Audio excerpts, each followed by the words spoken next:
Apa ya reaksi narsisis ketika kita memperlakukan mereka seperti mereka memperlakukan kita?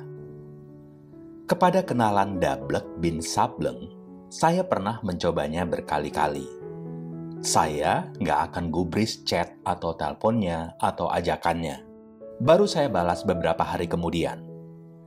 Saya suka bilang, aku senang bergaul sama kamu karena kamu ngajarin aku untuk enggak terlalu peduli dan berempati.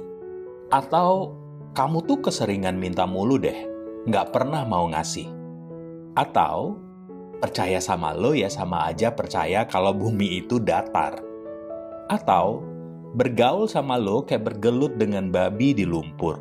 Lo yang senang, gua yang kotor. Halo, selamat datang di Gerakai bersama saya Aden Giri. Buat yang baru bergabung, Gerakai secara khusus membahas segala hal terkait narsisisme. Bagaimana mengenali karakter dan perilaku, bagaimana menghadapinya, dan juga mempercepat proses pemulihan dari trauma. Dan untuk itu, saya membuka sesi konsultasi langsung via telepon bagi yang memerlukan. Silakan email ke chat.gerakai@gmail.com. Kali ini kita akan bahas bagaimana reaksi si narsisis ketika kita memperlakukan mereka seperti mereka memperlakukan kita selama ini. Yang sudah lama bergaul, berpasangan, atau tinggal bersama narsisis, pasti udah kenyang nih, disepelekan, disanggah, diabaikan, dipersalahkan, dimanfaatkan, digaslight, dibohongi, dikhianati, sampai dicuri harta benda. Mereka merasa berhak atas waktu kalian, minta kalian harus ikutin kemauannya, kapanpun dan dimanapun. Mereka minta disembah kayak raja atau ratu. Nah, ketika kalian mulai membalas balik segala kelakuannya itu ke mereka, awal-awalnya mereka bingung, karena narsisis biasanya nggak pernah menyangka orang lain akan memperlakukan mereka sama seperti mereka memperlakukan orang lain. Entah bagaimana atau di mana korsletnya otak mereka yang berpikir bahwa mereka lebih pintar dari orang lain dan bahwa orang lain selalu dapat mereka jinakkan dengan segala macam tipu muslihat manipulasinya. Ketika kalian merespon si narsisis dengan cara yang sama seperti si narsisis memperlakukan kalian, terutama kalau semuanya kalian perhitungkan dengan matang, halus, dan teliti, ini kayak menjadi pesan tersembunyi untuk si narsisis yang intinya bilang begini, "Halah kampret blow on, lo pikir gue percaya?" Narsisis kalian bikin bingung karena mereka nggak nyangka orang lain menggunakan taktik yang sama terhadap mereka. Dan ketika kalian lakukan ini, mereka jadi sadar bahwa orang lain udah bisa melihat taktik mereka dan memainkan permainan yang sama, yang sulit diterima oleh ego mereka. Mereka suka mikir kalau mereka tuh selalu selangkah lebih maju dari semua orang. Tapi ternyata kan nggak benar. Akibatnya, sejujurnya lumayan bagus buat kalian. Mereka akan cari target yang lebih jinak, yang lebih gampang dimanipulasi. Sama kayak pembuli anak kecil atau anak kecil pembuli. Mereka akan nangis ketika dibuli balik. Hanya mereka yang boleh membuli. Kalau mereka yang dibuli, mereka nggak terima. Mereka akan bilang kita kasar, nggak berperasaan, kejam. Ini artinya mereka tahu persis apa yang mereka lakukan itu sebenarnya jahat dan menyakitkan buat orang lain. Itulah mengapa mereka selalu senyum sinis dan puas, smirking, setiap habis melakukan atau mengatakan sesuatu yang menyakitkan atau merendahkan kalian. Karena mereka tahu apa yang mereka lakukan. Mereka itu nggak peduli sama sekali, sampai hal itu berdampak buruk pada diri mereka sendiri. Ketika narsisis diperlakukan dengan cara yang sama seperti mereka memperlakukan orang lain, itu biasanya cara paling cepat untuk menyingkirkan mereka dari hidup kalian. Kayak kedok mereka itu kebuka, dan ini mimpi buruk mereka. Berikut ada testimoni beberapa orang yang udah mencoba melakukannya. Aku pernah meniru perilaku mantanku yang narsisistik. Dan tahu nggak, itu capek banget woy. Karena memang bukan karakter aku untuk menganiaya orang lain. Aku diemin dia, kasih dia silent treatment, dan segala macam perlakuan jahat lainnya kayak yang sering dia lakukan ke aku. Dan ternyata cukup efektif. My next, narcissistic ex, nggak tahan aku abaikan. Dia bilang dia nggak suka dibegitukan. Lalu nggak lama kami putus. Kesaksian lain lagi. Saya itu orangnya pasif dan nggak suka konfrontasi. Suatu waktu, saya beneran udah nggak tahan lagi. Saya meledak dan teriak, memaki dan meremehkan dia dengan suara kencang. Setelah itu dia bersikap baik dan sopan. Tapi cuma bertahan selama 3 hari. Habis itu dia balik lagi ke settingan awal. Emang melelahkan dan memalukan banget kalau dipikir-pikir. Saya jadi orang lain dan saya nggak suka itu. Dan ini testimoni lain lagi yang bisa menjadi perhatian buat kalian yang mencoba melakukan ini. Ada seorang istri yang melakukan segala taktik narsisistik kecuali perselingkuhan. Dan tahu nggak, si suaminya malah ceritain ke orang-orang semua keburukan istrinya di podcastnya. Si suami justru nuduh istrinya lah yang narsisistik dan betapa dia teraniaya. Jadi hati-hati, mereka bisa saja memanfaatkan ini untuk menyerang kalian balik.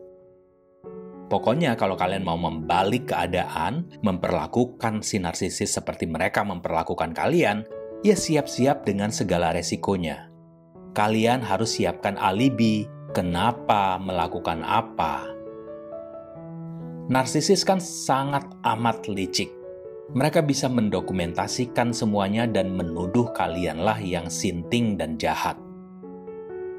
Selain itu, kalian perlu ingat juga bahwa orang-orang klaster B ini bisa saja mereka itu nggak cuma mengidap NPD, gangguan kepribadian narsisistik, tapi bisa aja mereka juga seorang sosiopat atau psikopat atau penyakit mental yang membuat mereka cenderung melakukan kekerasan.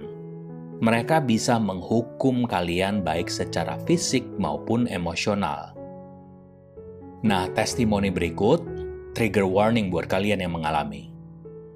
Ketika saya membantah, kerasin suara sedikit, saya biasanya akan dipukul. Dia sepertinya seorang malignan narsisis yang memang senang kalau saya kesakitan. Kalau ada minuman di dekatnya, saya akan dia siram, atau dia ludahi saya sebelum dia pukul kepala saya. Jadi, sekali lagi, hati-hati banget ya. Kalau kalian ingin balas dendam, pastikan ada saksi lain, 1-2 orang, dan siap dengan dokumentasi juga. Kebanyakan narsisis memang akan marah besar dan ekspresi marahnya bisa macam-macam. Dan kalian, karena bukan seorang narsisis ya nggak tahu persis bagaimana. Kalian bisa bikin asumsi berdasarkan pengalaman dan testimoni orang-orang seperti yang saya share di atas. Ada juga si narsisis yang nggak sadar atau nggak keganggu dengan ini semua. Kenapa? Ya karena mereka nggak peduli sedikit pun sama supply-nya, pasangannya. Mereka nggak ngelihat itu sebagai sesuatu yang merendahkan, karena mereka nilai perlakuan mereka merendahkan kalian itu sesuatu yang benar di pikiran mereka. Sementara korban melakukannya untuk menyakiti si narsisis yang mereka rasa memang beneran udah nyakitin. Jadi kalian paham ya, jika mereka nggak peduli sama kalian, mereka juga nggak peduli kalau kalian itu bohong atau ingkar janji sama mereka. Selama mereka mendapatkan apapun yang mereka inginkan dari kalian, dan biasanya berupa reaksi dan kekacauan, maka mereka pikir mereka itu yang menang. Jika kalian membentak mereka ketika mereka membentak kalian, mereka yang menang. Dan selama kalian tetap bersama mereka, merekalah yang menang. Jika kalian balas selingkuh saat mereka selingkuh, itu nggak nyakitin mereka seperti sakitnya kalian diselingkuhi mereka. Karena mereka nggak peduli sama kalian. Mau kalian gaslight, ya mereka akan biasa aja. Bebal, nggak senewan kayak kalian yang selalu bingung. Karena mereka nggak percaya bahwa mereka bisa jadi gila. Kalian dulu atau sekarang kan percaya itu semua. Makanya taktik gaslight-nya berhasil di kalian. Bagi mereka, ini adalah sebuah permainan, sebuah tantangan. Dan mereka nggak akan terluka karena ini. Sebaliknya, kalianlah yang akan terluka. Jadi nggak selamanya kalian bisa mengalahkan mereka dengan permainan mereka sendiri. Si kulit badak dan muka tembok ini, ya mana tahu malu. Kalaupun kalian coba expose keburukannya, malah dibikin bercandaan, atau nyalahin kalian atau sesuatu yang lain. Melakukan ke mereka seperti yang mereka lakukan kepada kalian nggak selamanya bisa menyakiti mereka seperti yang kalian inginkan. Dan juga nggak selalu akan membuat mereka tiba-tiba menyadari bahwa mereka menyakiti kalian. Dan membuat mereka berhenti menganiaya kalian. Biasanya mereka akan lihat ini sebagai bentuk reaksi atau kekacauan. Dan buat yang emang punya gangguan lain-lain, mereka justru menikmatinya dan bahkan bisa meningkatkan penyiksaan atau pelecehannya, sehingga mereka dapat lebih banyak umpan balik dari kalian. Kalau ingin melakukan ini, kalian harus pikirkan dengan matang-matang. Nggak boleh sembarangan. Apa aja risikonya buat kalian, hewan peliharaan kalian, atau bahkan anak-anak kalian.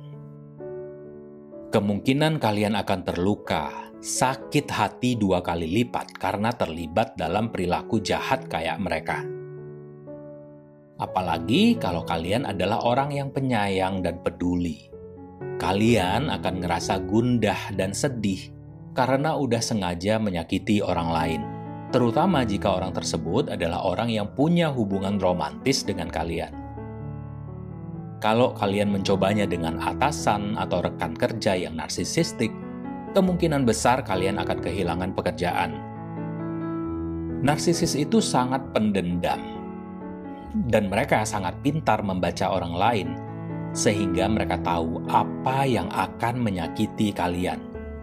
Dan gampang banget mereka berbuat jahat karena nggak seperti kebanyakan orang, narsisis nggak peduli, dan justru menikmati jika sesuatu yang mereka katakan atau lakukan menyebabkan orang lain sakit hati atau tertekan. Membalas seorang narsisis dengan memperlakukan mereka seperti mereka memperlakukan kalian, nggak cuma bikin kalian kayak bergelut dengan babi di lumpur, tapi kayak kalian coba colek macan yang sedang tidur. Dampaknya nggak selalu sepadan dengan effort yang kalian keluarkan. Kalau kalian pengen penganiayaan itu berhenti, solusi terbaik akhiri hubungan. Jangan hubungi mereka. Jangan mencoba membalas dendam atau menguntit mereka. Jangan mencoba untuk mengalahkan mereka dengan permainan mereka sendiri. Kalian nggak bisa karena nggak terbiasa. Stay no contact selamanya dan berusahalah untuk menyembuhkan diri sendiri. Alasan untuk no kontak adalah untuk melindungi diri kalian dan anak-anak kalian jika kalian memang udah punya anak. Kalau terpaksa harus komunikasi dengan mereka, lakukan melalui pihak ketiga yang dapat menyaring semua informasi yang diperlukan. Selama kalian masih ngabisin waktu untuk mikirin tentang atau khawatir karena mereka masih punya kendali atas diri kalian dan kekuatan untuk menyakiti kalian. Sesingkat apapun hubungan dengan seorang narsisis dapat meninggalkan bekas luka seumur hidup. Semakin lama kalian membiarkannya berlanjut, terutama setelah kalian menyadari bahwa kalian telah menjadi korban, semakin sulit untuk disembuhkan. Keluarlah sekarang juga dan jauhi hubungan dengan seorang narsisis. Selamatkan diri dan anak-anak kalian. Karena anak-anaklah yang biasanya paling menderita karena mereka belum bisa mengontrol siapa yang bisa masuk dan keluar dari kehidupan mereka seperti orang dewasa. Jika kalian butuh konsultasi lebih mendalam dengan saya, silakan email ke chat.gerakai@gmail.com. Dan kalau kalian suka konten ini, jangan lupa di-subscribe, like, dan komen. Saya juga menerima super thanks seikhlasnya dari kalian. Terima kasih atas perhatiannya, salam hangat, dan sampai jumpa.